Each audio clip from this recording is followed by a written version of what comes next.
I think the purpose, and I think what I've seen in the examples that I gave of artists is just a ability, an outlet for to be freedom, to be free in your work. To express something that's just not constrictive. I think it's got a lot of value there, and it changes everything on the market for artwork too.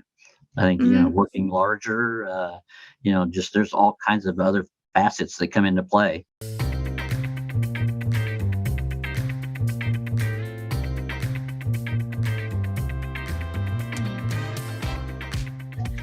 Welcome to Creative Type Podcast. This is episode 23, Moving to Abstraction with John Hamby. I'm Lori Rivera. And I'm Jamie Haney. And welcome to Creative Type Podcast. Hello. We're here with John again. We interviewed him last week.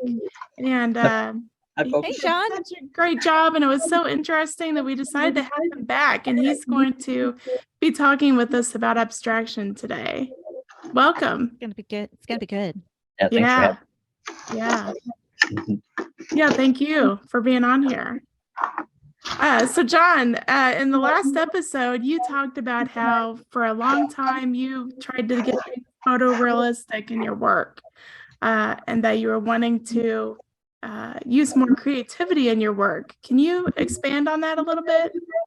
Well, I had kind of stifled myself looking back at it, just by just being purposed for photorealistic results, and really just kind of limiting any kind of design that I would have normally have in a painting or a piece of art. And you do that over a span of time, and your tools start to get a little dull. Mm-hmm. So I had to get back. That's a good way to put it. Yeah. Yeah, had to get back into it, sharpen the pencils, and just kind of get back into drawing. Really, that's what helped. I filled up. I've got 6 sketchbooks that I've filled up since that landmark in time of in making a decision. So that's a lot. Oh wow! How long did it take you to fill up those sketchbooks? Well, it gets to be faster and faster. And they're all earmarked for my girls to have one day when I'm gone, and however they want to use them, it's up to them. But I solve a lot of problems in the sketchbook prior to building anything or prior to doing design work. So you got to pay your dues on being able to draw. I'm not I would never tell anybody to bypass that. But there are some techniques you can use after you've paid those dues that can cut a lot of time off of your artwork. So if time is money, then I want to I want to know what's in those sketchbooks. I'd love to see those. Me too. How did you free yourself up by drawing more? Yeah, it's like if you're a basketball player, you got to dribble, you got to know how to dribble, and you got to know how to do all this other stuff that practicing for a game. So it's the same kind of deal. You just got to keep your jump and your stay on your toes and just the basics. So that's the fun part. It's like I'll get an idea and it will happen on my page on a sketchbook, and a lot of times I take that and do exactly that, at a much bigger scale. So are you drawing from your imagination, or are you drawing still life or stuff like that? Well, it would be from a need that a customer has, or if we have a pool out back and I'm going to build a tiki hut for it this year. So all of the design goes on my sketchbooks, and I know how many boards I need and all that kind of stuff. So I break it down and answer all the problems I could possibly run into on paper, and it makes it that much easier to build from. Yeah. So it's I forget what your question was. Well, I asked you, what do you draw from your imagination in your sketchbook? What kind of drawings are in there? How did that free you up from being rigid with your photorealism? Well, I did a piece for a musician named Cody Jinks, and he's independent country music. I wasn't a fan. It was a commission piece, but I did all the whole design and layout on paper first in the sketchbook. So it's got things that would lend itself to that. So that's what happens. It's like I've done stuff to scale, like for the little shop of horrors, and I did it 1 inch equals a foot, and the beasts I ended up with and foam and airbrush and all that were exactly like my drawings. So Oh, that's wow. kind of Yeah. exciting. Cool. Yeah. Cool. Do you use graph paper for that? No, I use the hardbound books. Okay. I did get into Old school. some of the paper that's like an onion skin, where you can kind of see through it. Oh, It takes ink well, and it scans pretty well. I do a lot of Okay. stuff where I'll take a picture of what I've drawn, and then I take that onto the computer, and I use the Adobe Suite package, Creative Suite package, and Photoshop and Illustrator. Mhm. Since the day they let them loose, I've been on them. So What do you do Yeah. with those? Once you scan your Um, art in, what are you doing with them? I will design the entire piece in Illustrator or Photoshop, or a combination of the two, prior to painting. And Oh. sometimes I'll take that and project it. If I don't have time to draw something, I'll project it onto the surface and get a basic map that I'm going to work with, fine tune my drawing, and then go from there. Oh, That's cool. interesting. That's a good, Yeah. that's a neat technique. I Yeah. like that. You can save Yeah. 18 hours of drawing. It's a, You yeah, know, yeah. that's money. Right. That's exactly right. Right. Yeah. Yeah. So do you ever sell any of your prints of that? I don't make prints. And usually it's like I'll just sell the one piece, or I'll design something that I'm going to make in repetition and sell them. Mhm. I've never made prints of anything. I did make one painting, but those prints were just basically photographs at FedEx for hit the personal collection of the client. So Oh, okay. Mhm. Yeah. Yeah. Oh, well, that's interesting. So you're talking about moving to abstraction a little bit more and your creativity. So I'm curious, like your preferences in art, like let's say art that you would purchase for your home. What are you more drawn to, realistic work or abstract? Well, that's a good question. My daughters are creative by different degrees in different areas. And my musician, my first daughter, she just naturally went to abstract, and she did like a piano, and it was just well done. And so that's a piece that I collected, of course, a little bias there, but Yeah. it turned into an appreciation for other like styles. And so, I look around. We don't buy anything to hang on our walls. My wife was a photographer, and Oh. so everything we have is original. So that's Keeping it in the family, huh? Yeah. yeah. Why pay for it? I can't afford my own art, so Most of us can't. Yeah. Right. Yeah, Yeah. hopefully at least, right? Well, I don't know if hopeful's the right word or not. Yeah. So John, oh, go ahead. I was just going to ask, so who are some of the artists that you are inspired by right now that are going into abstraction? Well, it's artists that I've known for some time, and, over the internet or personally. There's an artist named Ron Leonhardt that was in Jerry Baum's classes way back in '76. Was it that long ago? Yeah, it was. Anyway, Wow. yeah. And I met him, and he's just a super crisp watercolor artist. He doesn't get muddy with his work, very clean, and it's a very recognizable style. He getting on in the years, I visited him, and he was doing like these.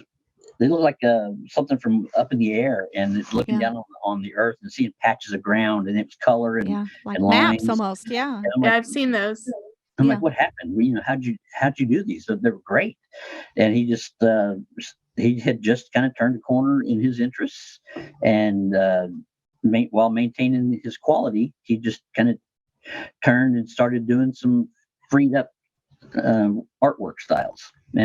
So he went from representational to abstraction. Yeah. Okay. Yeah. There's watercolors, and there's the barn painter. He took that to another level. He was really, really good. and now he's really good. He does his style of abstract, and he's even changed it again and is doing some sci-fi stuff.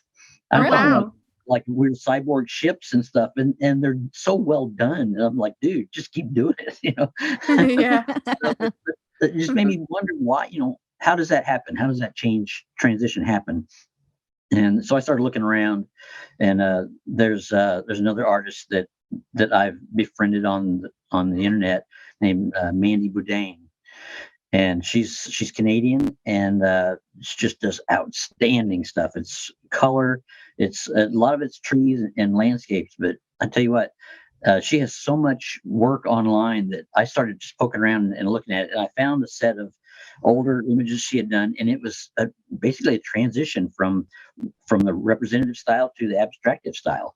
And so hers was a transition, slow and methodical, to a point where she's got this, just you can tell they're trees, but oh my gosh, the color. It's like I accuse her of being responsible for Aurora Borealis, the northern light. She just really can use color. It's amazing. Yeah. Wow. She can probably see him up there. Yeah. Oh yeah.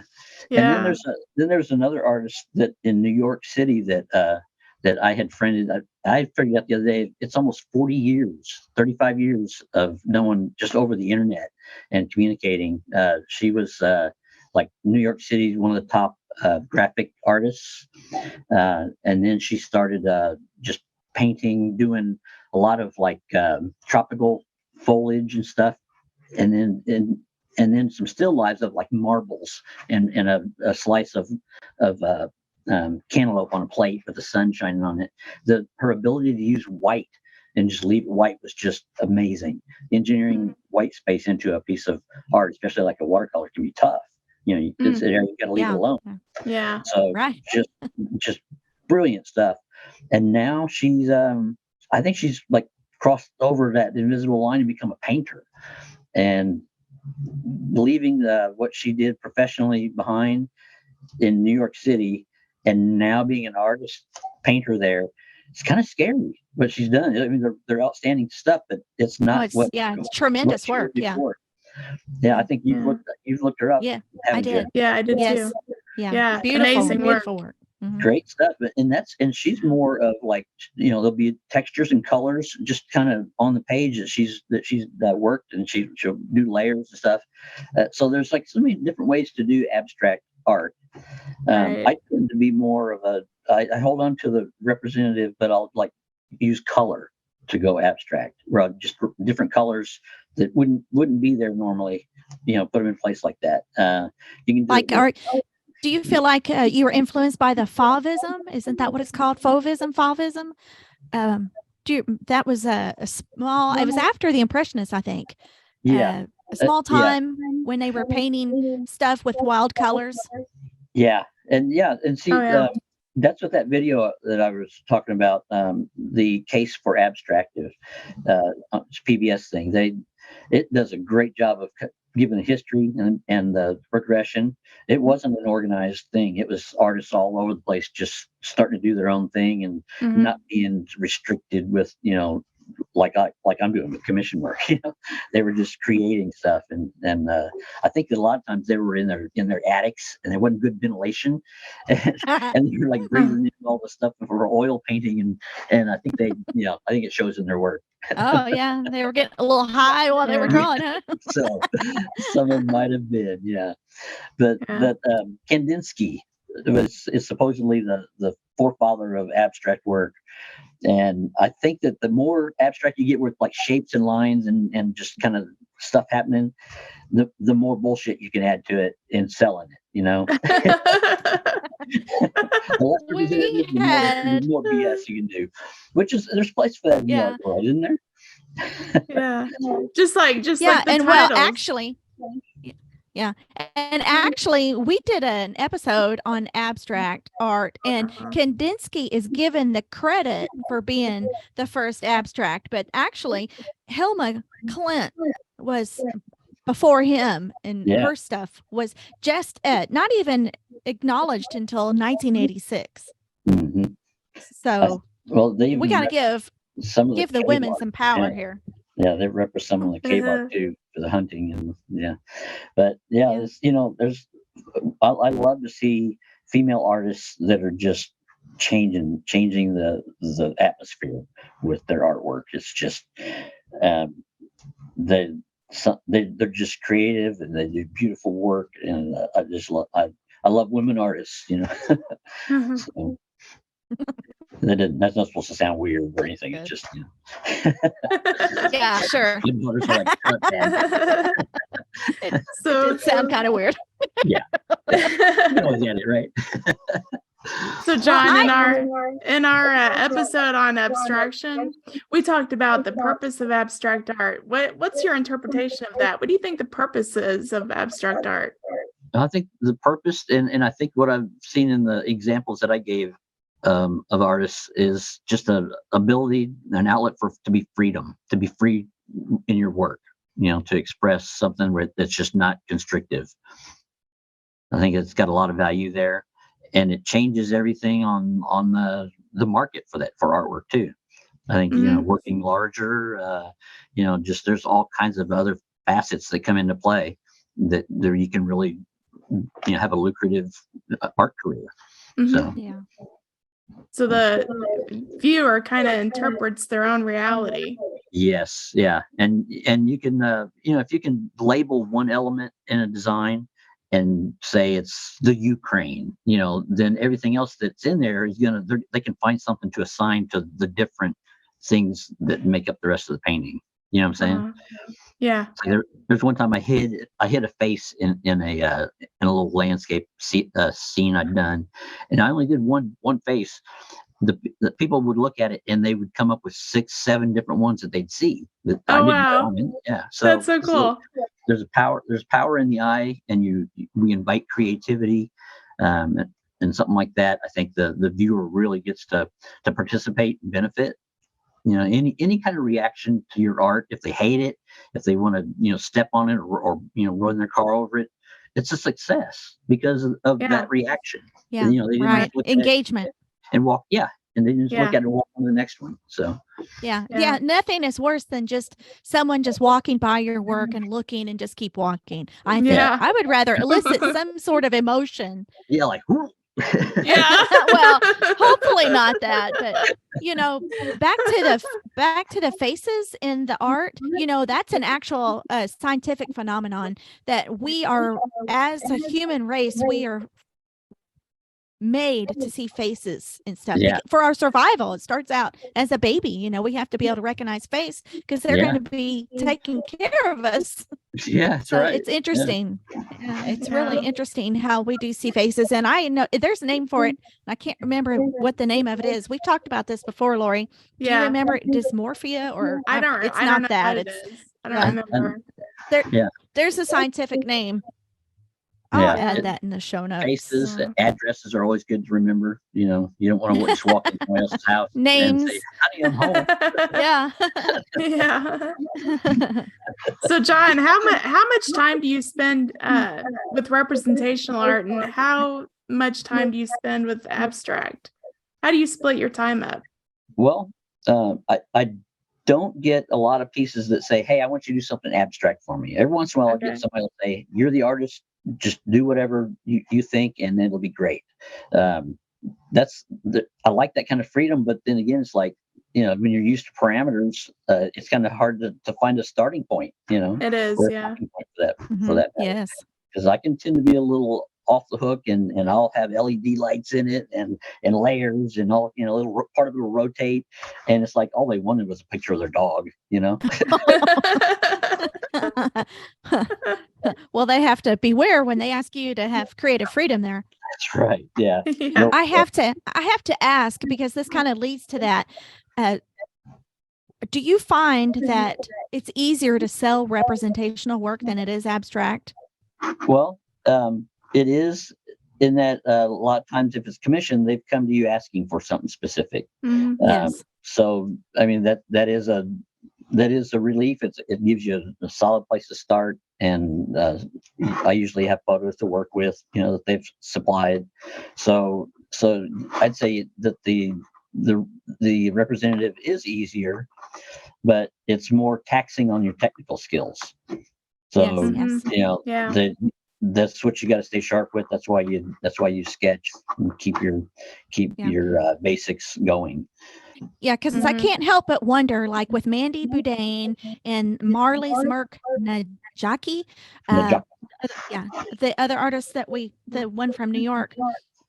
I can't help but wonder, they changed from being a representational and now they're moving into abstraction. So you wonder what is happening with their current collectors.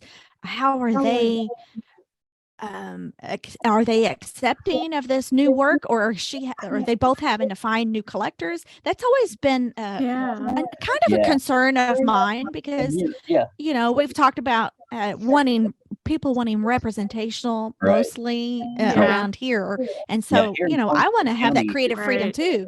Yeah, here in Cornfield County, we're kind of limited on what the client is going to accept. They want what they want, and that's okay. It's their budget, and I'm always grateful that they thought of me.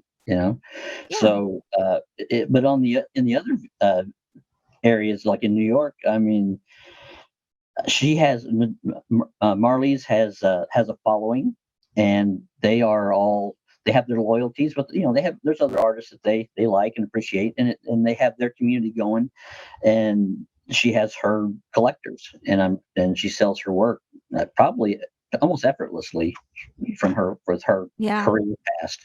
And Mandy, she's just so brilliant with color that you wind up just seeking out her next pieces that she's doing. Now she has she has a schedule of doing things where every day she's doing some small 5x7 images and then she'll pick one out that she likes, and she'll develop that into a bigger painting, and it may be 2 or 3 sit downs with that before it's the finished piece. So there's a process to it, and people will collect her little quickies that she's done, on the front end. So, and like I've sold drawings that were preliminaries for a real drawing, which was preliminary for a painting. I've sold the basic first stuff. It can be really sharp and spontaneous, and people that know you will recognize that and want pieces like that. Yeah. It does have a looseness about it. Yeah. You can see it. If you're forcing something, you can just tell it doesn't have the fluidity to it that it should. Right. You talked about her doing the little small studies. I find that abstracts are really hard on small pieces. Do you find that? Yeah, I do. And to kind of go back to the first question on it, was my abstracts are a lot faster than my commissions, because what I do is I just have a blank page. I'll start out and I'll pick out an acrylic tube of paint, and I'm like, I like this one, and I might just go hit like 3 or 4 dollops on there, start moving it around, pick another color, do the same thing, do another, until I've got the whole page filled up. Then I kind of sit back and look at it, and I use that thing like the face in the drawing. I'll find something that I can make out as an image, and I'll take a marker, I'll take a black pen, and I'll kind of bring it out. I'll outline you it. pull out the pieces that you see. That's interesting. And then I see another one, and then another one, and if it's really clicking, by the time I'm done, each image will be not its own thing, but it'll be part of another one as well. It's like you turn the thing around, and I'll end up with a whole page of the same kind of theme.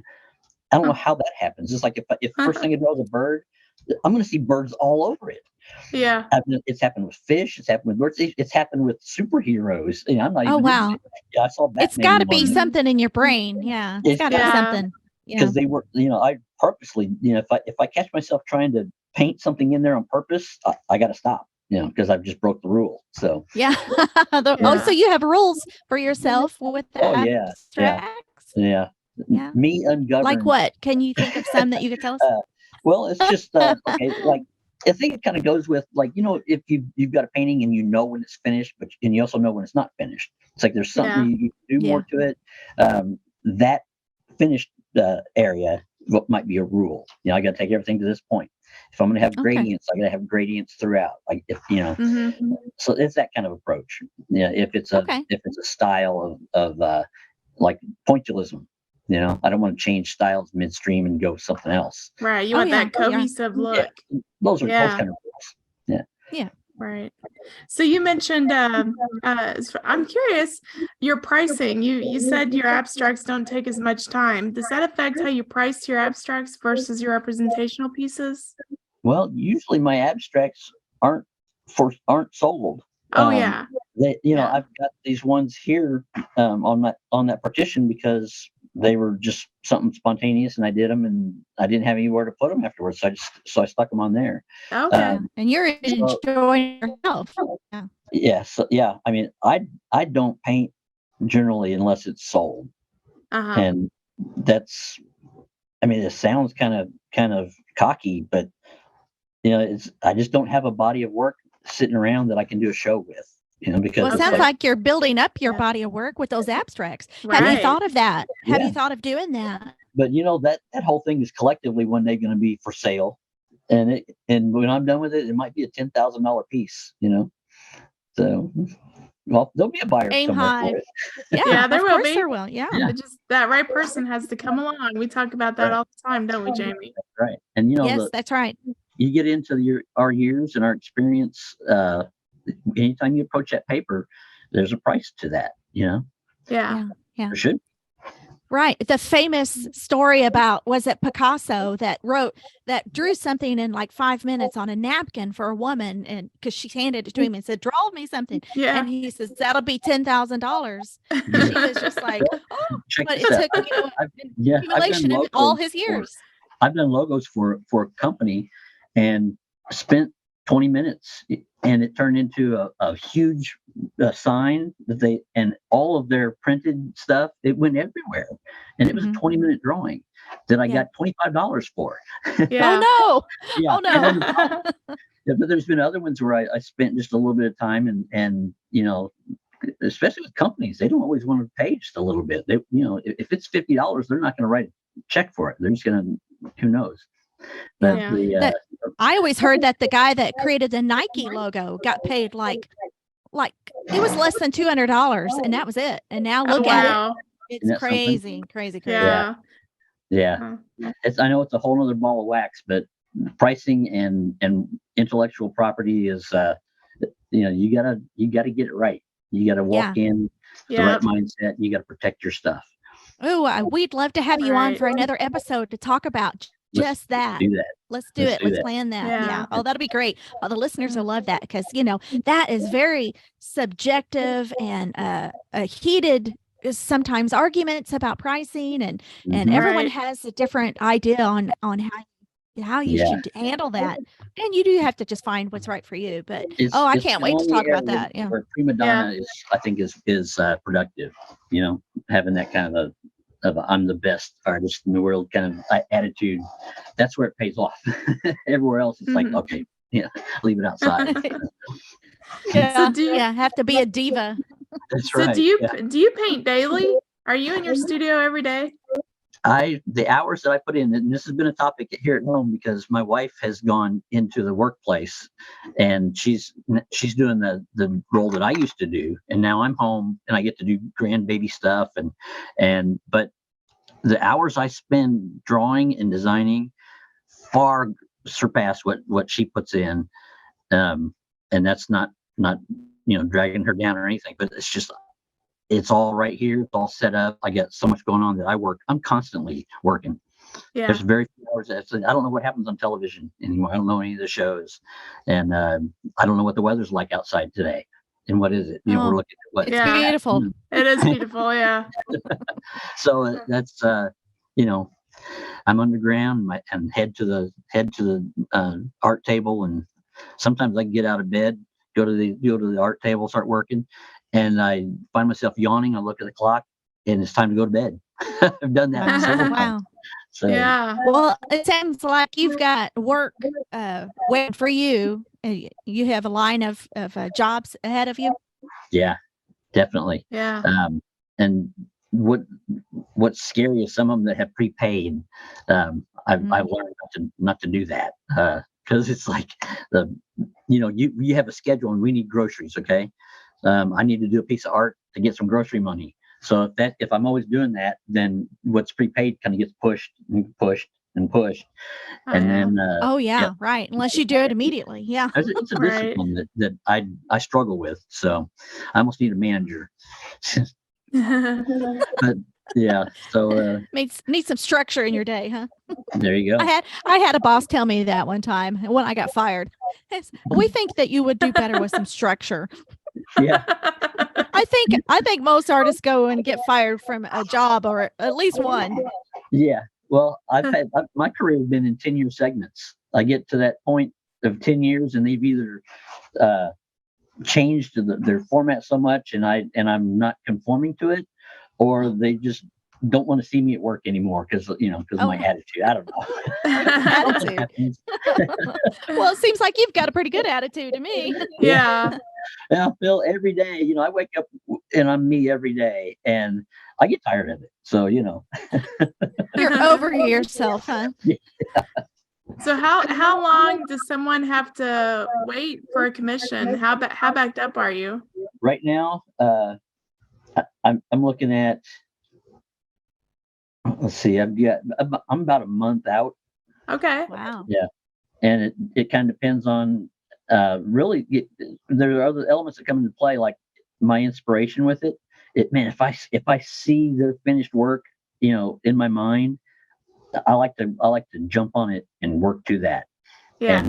And I'll have stuff that, the imagery that during the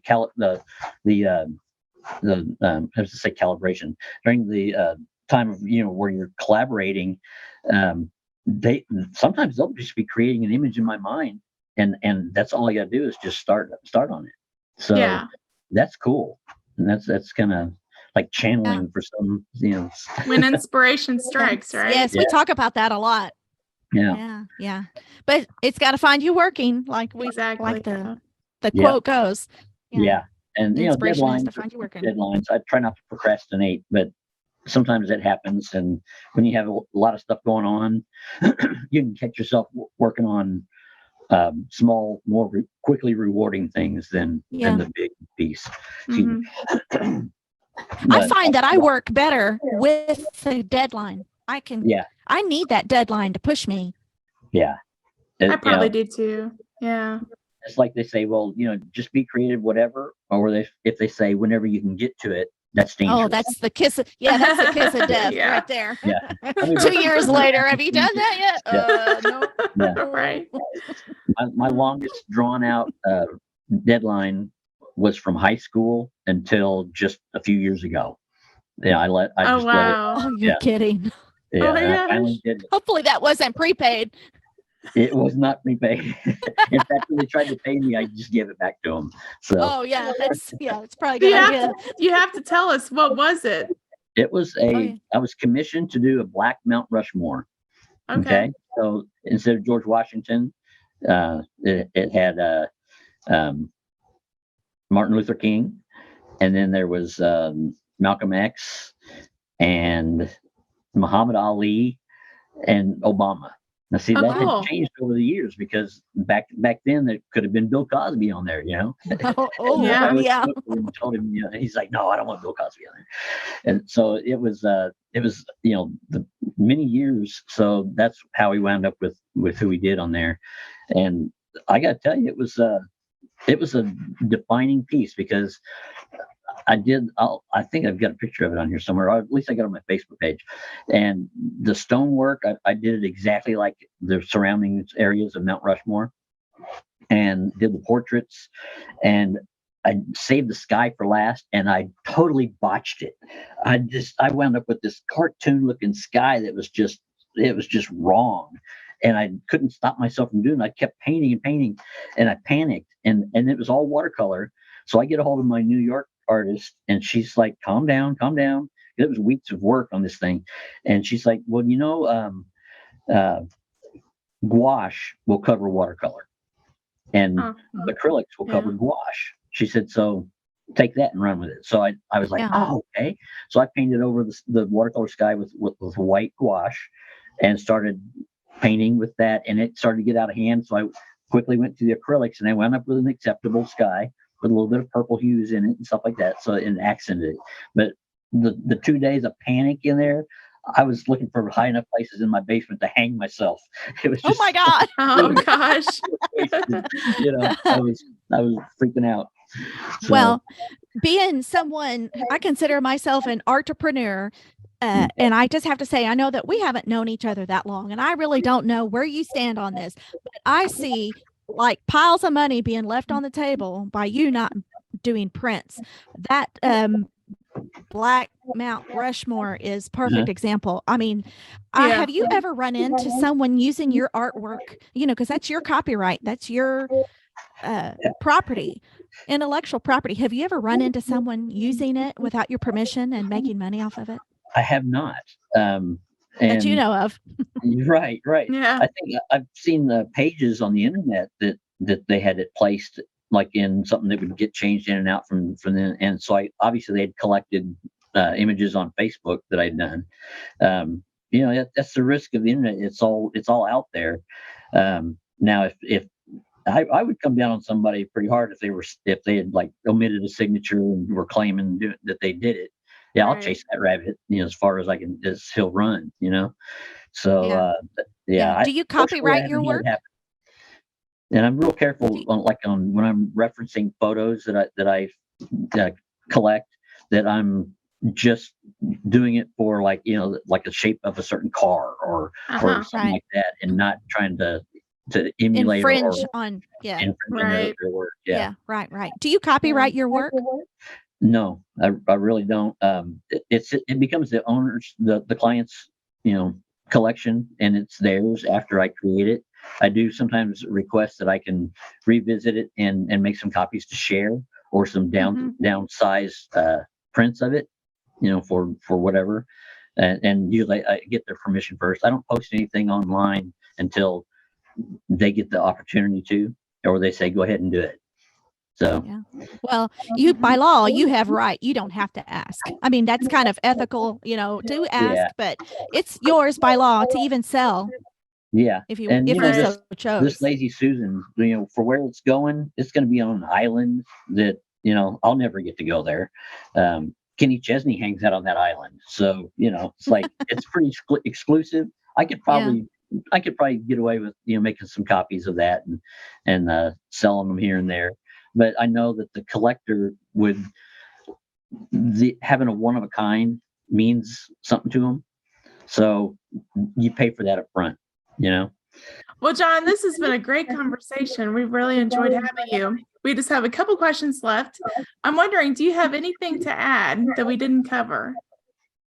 Well, the abstract, the process of getting there is so open and so varied. There's so many different facets to it that it's kind of hard to just pinpoint what would make someone switch their style over. Everybody being different. I mean, it's great. We've got a lot of variety, even in Evansville, Indiana, of styles and things and examples. I think that I personally am one that's going to be more apt to have it be a percentage abstract and still represent what a topic might be or a theme. And I don't know if I'll ever totally get to a point where I'm all abstractive, where I walk up to a wall and just start painting on it, and it turns into something, and you walk away and it is what it is. And that's not my nature. But it could be someday, Yeah. Well, that's really cool. Oh, go ahead. We tend to be more purposeful and time aware. It's like you partition time to spend on something, even though you can't, like when you're done, you can't say, wow, this was 87 hours of work, and I'm going to charge so much per hour. We can't do that. We have to do it by subject and really just what the viewer wants. If you're commission work. So, and what the market will bear. Yeah, exactly. Right. Yeah. Yeah. That reminds me of something else. Are most of your clients around here? They're all over, right? Yeah. I've got, mostly they're word of mouth. If they're in another location, state or whatever, they've either found me on Facebook or through someone associated. I don't advertise, and I don't have a website that says, hey, you can get original art or anything like that. It just kind of happens and keeps me busy. There is a group that I'm associated with that does a Bible research, and I illustrate what they come up with, and they go way beyond what you'll hear preached at a church service. To just, man, it's so deep what they get into. It's like they're minors and they come up with handfuls of stuff, and I take it and I turn it into illustrations, and it's some pretty outstanding stuff. That's awesome. Yeah. Oh, interesting. Wow. One of them is in Boston. I got another one in Maryland, one in Jacksonville, Florida, Kansas City, a little town in Coleman, Alabama, and there's others that join us periodically from other parts of the country that we all get together and we're on a line like this, having a meeting, and that's where we do our work. So, oh, that's interesting. Yeah. Well, I find it really, to me, it's really interesting when there's a representational artist and their work starts to evolve and incorporate more abstraction into it. And maybe it's just the background a little bit at first, and then they start abstracting. And I just think that process is really cool to watch. And I do kind of think that would be a little more public friendly as far as keeping your collectors, because you're just kind of inching it away from representational and into this abstraction. So where is it that you see your abstract part of your work going? What would be your big ultimate thing? Where do you see it going? Well, you've already said you're going to keep it proportioned, but where do you see the abstract part of your work going? Well, I think if it did continue to develop and expand and become just that, it would probably be a legacy that I would be leaving behind me before any of it would get dispersed or sold or whatever. It's just, well, I just don't have the people that are asking for it. I think there might have one collector out in Vegas that would really like to see what I would come up with.